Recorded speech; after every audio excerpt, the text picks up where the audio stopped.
হাওড় অঞ্চলে ক্ষতিগ্রস্ত কৃষকদের আগামী ৩ মাস সহায়তা দেবে সরকার। সংসদে এ তথ্য জানিয়েছেন প্রধানমন্ত্রী তারেক রহমান। প্রশ্নোত্তর পর্বে তিনি বলেন, চট্টগ্রামের দীর্ঘদিনের সংকট, জলাবদ্ধতা দূর করতে সময় লাগবে। জানিয়েছেন, ফ্যামিলি ও কৃষক কার্ডের জন্য নতুন করে টাকা ছাপানো হবে না, বাড়বে না মূল্যস্ফীতি।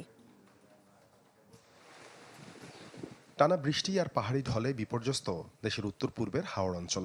পানি বেড়ে তলিয়ে গেছে পাকা ধান। বৃষ্টি মাথায় নিয়ে জমির ধান ঘরে তোলার চেষ্টায় কৃষকরা। সংকটটি উঠে আসে সংসদের বুধবারের অধিবেশনে। এক সংসদ সদস্যের প্রশ্নের জবাবে প্রধানমন্ত্রী তারেক রহমান জানান, পূর্বাভাস পেয়েই স্থানীয় প্রশাসনকে প্রয়োজনীয় নির্দেশনা দেওয়া হয়। ঘোষণা দেন হাওড় এলাকার ক্ষতিগ্রস্ত কৃষকদের 3 মাস সহায়তার। সকল এই 3টি জেলার সহ ময়মনসিংহের কিছু অঞ্চল এই সমস্যার সম্মুখীন হয়েছে প্রবল বর্ষণে। এই এলাকাগুলোতে যেই কৃষকরা ক্ষতিগ্রস্ত হয়েছে, যাদের ফসল নষ্ট হয়েছে, তাদেরকে লোকেট করে আগামী 3 মাস আমরা তাদেরকে চেষ্টা করব সরকারের পক্ষ থেকে সহযোগিতা দেওয়ার জন্য।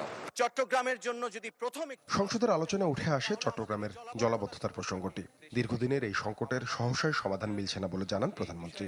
সেই সাথে বিভিন্ন শহরের জলাবদ্ধতা দূর করতে ড্রেন নালায় আবর্জনা না ফেলতে সচেতনতা সৃষ্টির আহ্বান তার। এখন তো এটা অনেক বড় একটা ওয়াটার লগ হয়ে গিয়েছে, স্বাভাবিকভাবে একটু সময় লাগবে।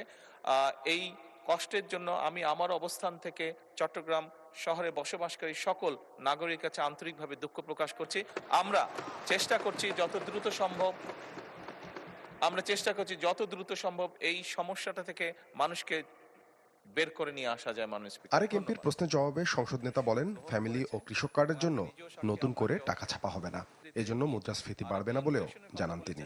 আমরা অবশ্যই টাকা ছাপিয়ে দিব না, বরঞ্চ আমরা মনে করি এতে ইনফ্লেশনটা কমে আসবে।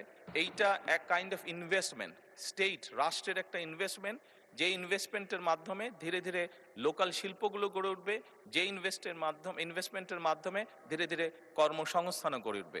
সেই জন্যই আমাদের প্রশ্নোত্তরে সংসদে প্রধানমন্ত্রী তুলে ধরেন, ঢাকাকে গ্রিন ও ক্লিন সিটি হিসেবে গড়ে তুলতে সরকারের নেওয়া নানা পদক্ষেপের কথা।